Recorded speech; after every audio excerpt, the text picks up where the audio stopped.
everyone wondering what's up with Ryan Bader. Why is it taking him so long to find a new home? Is he going to Bellator? Is he staying with the UFC? Let's hear it from the man himself. The one and only Ryan Bader is joining us on the phone right now. Ryan, are you there? Yes, sir. What's going on? There he is, Ryan Bader. Everyone talking about you. Everyone wondering what's going on with you. Everyone wants to know where your new home will be, or if you're going back to your old home. Break some news for us. What do you got? Well, the breaking news is I'm a Bellator fighter now, so I'm excited. It's kind of refreshing. I'm ready to step in there. I want a title shot right away, and I think I deserve it. And I'm just super excited. So it has been completed. The deal is done. You have put pen to paper. I signed it this morning. Yes, sir. Wow. What did that feel like? It felt good. Like I said, it was almost it was kind of refreshing. I've been a UFC fighter, for so long now, and I had a couple fights outside. First couple local fights, and get into the Ultimate Fighter. Then I had 20 fights in the UFC there. So it's something new. It's exciting. I'm going to have great opportunities. And I feel like I'm the best I've ever been right now in moving forward. And so, it's one of those things where, I was pushing for a title shot in the UFC. I wanted a title shot. I wanted to win that belt. But we're with Bellator now. So that mindset is still the same. I'm looking to go in there. I'm looking to, fight for the title and win that title and keep it for as long as I can. I'm still at the top, physically. I'm even better mentally than I was even, last year. So I feel great. Have you been told by the Bellator brass that you will get a title shot in your first fight? So that was part of it, and part of the negotiations and whatnot. It's not 100% done deal, but we were talking about it, and they like it. Obviously, we like it. It makes sense. I'm 2 top 5 guys in the world. Yep. We fought. I beat him in the last. I'm his last loss. He comes over. He's been looking great. He wins the Bellator belt. So it makes sense for me to go in there and fight for it. I don't think too many people can bitch about me coming over and getting an immediate title shot. And would you be like, if they came and said, you know what, Ryan, we've got another idea. We love this idea. Whatever. This is the name. Would you be disappointed? Is it really set in your mind that you want that title shot first, right off the bat? Well, I'm a competitor. I want to compete. I want to fight. It's been, fought last in November, and I want to fight here in June. So, okay. We want the title shot, obviously, but I don't hold the belt and I don't make the calls, So, yeah. You can't make somebody fight. Right. So, it's kind of in Phil Davis's court. So, I'd love to fight him in June for sure. If something happens, we'll definitely go that route and see what the opportunities are. I'm open. That's just one thing that was intriguing about coming over to Bellator. We talked about different things. We talked about being able to move up to heavyweight for here and there, and a Fedor fight intrigues me, stuff like that. So. We're definitely open, but we want the title shot first for sure. And by the way, are you implying that Phil is not so interested in this fight? Have you heard that? No, I think he wants it. I just don't. I haven't really heard too much. Okay. They were just trying to get because that's one of my first questions. I signed the contract. What's next? Yeah. What's the date? Who am I fighting? Am I fighting for the belt? And there was just kind of a little, we just have to make sure Phil's on board kind of deal. And so, I want to lock that down. I don't want that kind of running away from us. And then all of a sudden we want to fight in June and we're fighting somebody else. And, Phil wants an extra month or something like that. So if it's something like that, we'll wait for that title shot. If it's something else, we'll go ahead and fight, but it's got to make sense. Why did this take so long, Ryan? Because I remember around Super Bowl weekend, you were on the show end of January, and you said that you were about to get an offer, and it seemed like you were headed in this direction. And then Super Bowl weekend, I remember the day before the Super Bowl, the Friday before the Super Bowl, Dana White did an interview with USA Today and essentially said, like, we're not going to match the deal. He can go to fight in Bellator. And that was a month and a half ago. What took so long between, he went out publicly and said, we're not going to match. That to me felt like an admission that they are not going to match and that you were free to, go ahead and put pen to paper. Yet you just said you signed the contract this morning. Why did it take an extra month and a half? Yeah, no, I heard that too. I heard, when Dana came out, and that was the first I heard that, but they were more interested in that comment though, and that we were working closely with Mick Maynard, and he was constantly asking about the offers and talking to my manager Dave Martin, what we got to do to stay in UFC, this and that. So there's more interest than Dana White let on.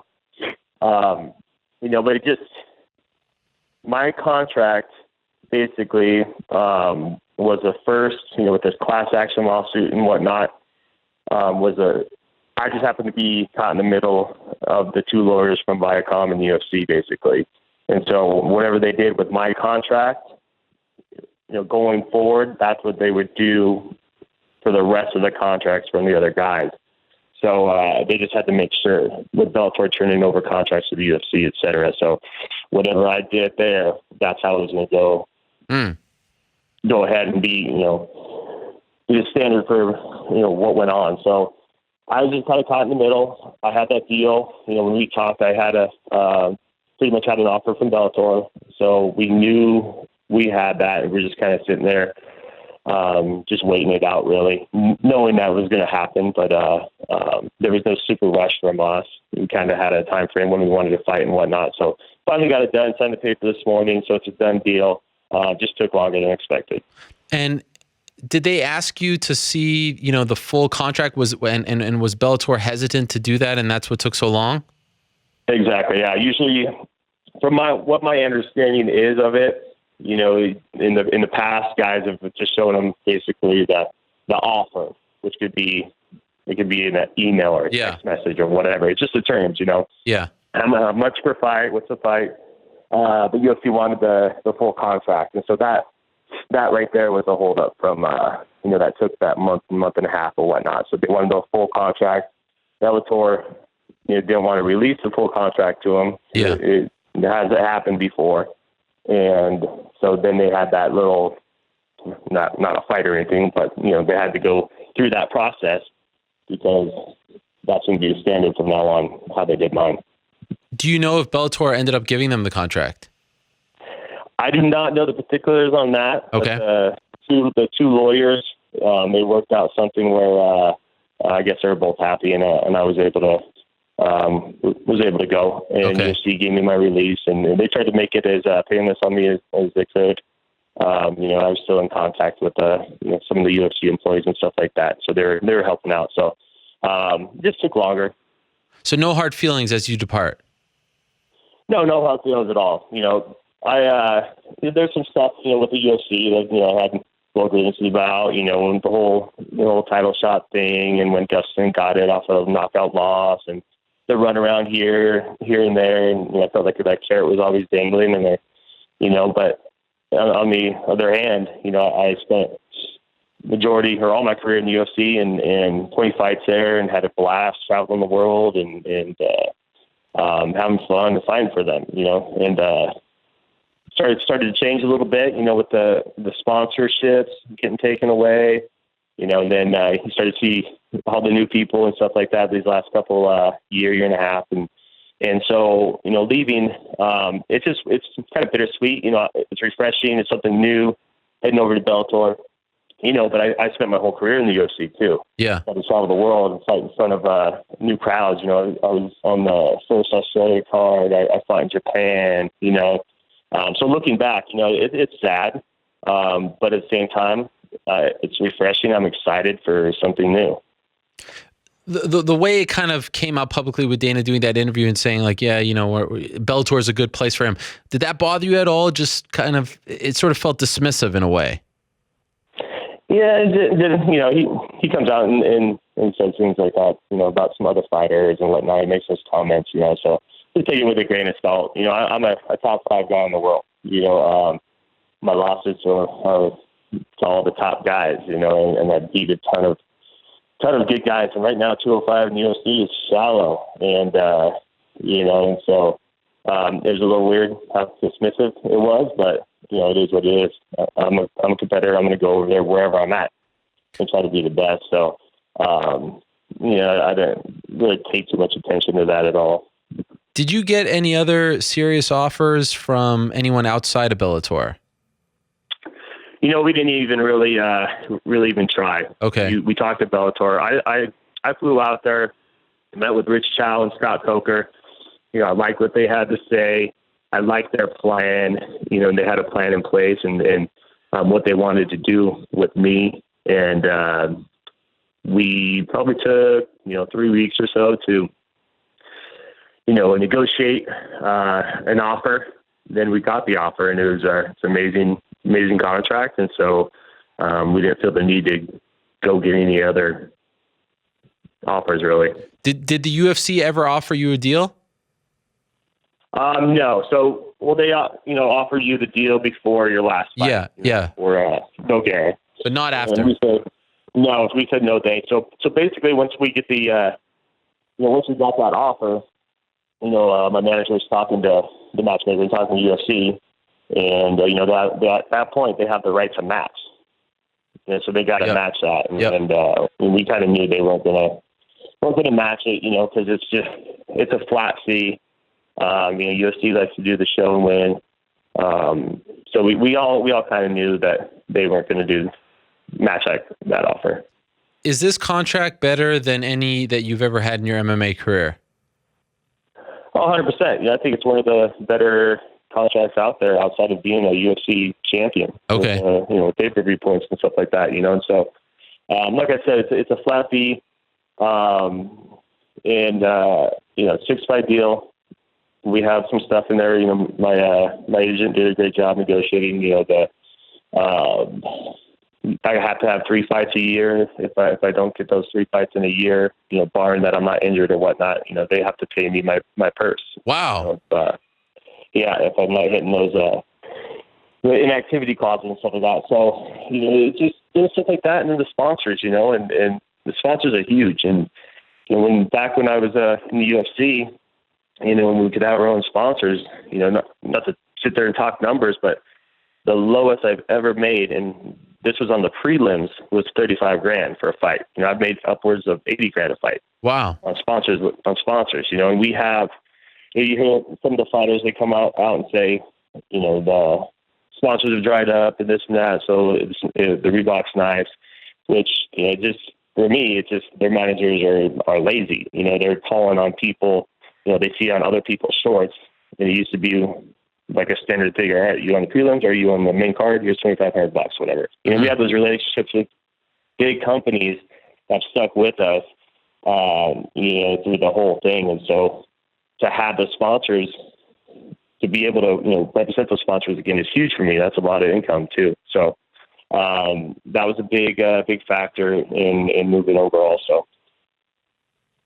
And do you feel like you'll be able to get back into the sponsorship game, that there's still a market out there now that you're fighting on 100%. Spike? Yeah, have you already reached out to, not you personally, maybe, I know you have a team there, but is there interest? Yes. Oh yeah. Oh, definitely. I think we're back to, when the heyday of sponsors in the UFC, we're going to do the same deal. I had a couple awesome sponsors that stick by me, that, the Saito Sports and the American Ethanols, they even stuck by us, with the Reebok deal. And obviously, at a lower scale, but we just kind of switched it up and on how we represent them and how they can use us. So they're stuck through, but they're going to ramp it up again now that I can represent them in the cage and whatnot. And so, we already have those all laid out and they're ready to go. So. And to be clear, you're not like your deal. You don't have a win bonus. You just get paid to show up and fight. To show up and fight. Wow. I get my purse, and so I do have a finish bonus, but that's just gravy. It's just on top of everything, which is great. I feel like the win show, and we've talked about this before. I get why they do it. Obviously, one, save some money, and two, the thinking of having the fighters go out and try to secure half their pay. It's going to be exciting fights, but I feel like sometimes it's the exact opposite. I think if a guy knows he can win a certain way, he's going to take that route, to get half his pay. Whether it's a wrestler or whether it's a karate guy like Machida-ish, staying away and kind of using jab and keeping distance or whatnot. I feel like you fight a certain way to secure half your pay. If you get a flat fee, you go out there and fight however the hell you want, knowing you're going to get that pay no matter what. Right. Yeah. No, I remember us talking about this, around 6 weeks ago, and I couldn't agree more. By the way, we had Lorenz Larkin on earlier in the show, and he said he was a little disappointed. Some of the fans were writing to him saying, "Oh, you're going to the B leagues now. I can't believe you left the UFC." This has kind of been rumored for quite some time. Have you received the same kind of feedback? On social media here and there, I have people just kind of, they'll say, "Oh, don't go here, or stay in UFC or whatnot." But I think that's changing pretty soon. Bellator, they have some really exciting stuff coming up, and look at the talent they're getting right now, and so, I don't pay too much attention to that, but I've got a ton of support actually, more so than anything negative. Okay. Whether it's, people want to see change too, and they get behind the fighters. And so it's exciting for them too. They're seeing guys like me, Rand, go over to Bellator. 205 right now is looking pretty good in Bellator. So there's exciting fights there. And like I was saying earlier, the opportunities. Scott asked if I'd be open to fighting Rising in Japan and stuff like that. So it's exciting. There's a lot of things we can put our heads together and get done in Bellator and have fun fights. And obviously my mind right now is going there and win the title, though. Yeah. Become the champion, But yeah, I'm just excited about the opportunities. And by the way, I got to ask, I feel like at some point Scott is going to ask you this question. You versus Tito too. Would you pick? I love it. You would take? Would you take it over the title shot? I want the title shot, 100%. Okay. All right. But that fight's definitely. I want to get all my losses back. And then switching organizations. That's going to be a tough deal now. But Tito is one of those ones where it still gets me here and there. But yeah, I would love to. I know he's retired now, but I think that'd be a huge fight, and I'd love to get some redemption for sure. Did Scott say that he's going to try to make the fight? No. I feel like he would. No, I haven't heard that yet, but it's a great idea. All right. And as of right now, you don't know the exact date of when you'll debut for them? No, I want to fight in June. Okay. I think they have a card coming up in June, so I want to be on there. So we'll see. I want to fight Phil Davis. Okay. For the title. Right. But like I said, I'm open. And I'm open for those fun fights. So, like I was saying, like a Fedor deal or something like that. And so if I don't get that title shot, then we'd have to, have to talk it out and figure it out.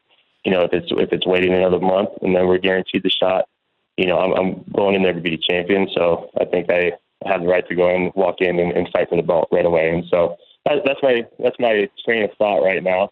If something changes, then we'll have to switch it up a bit.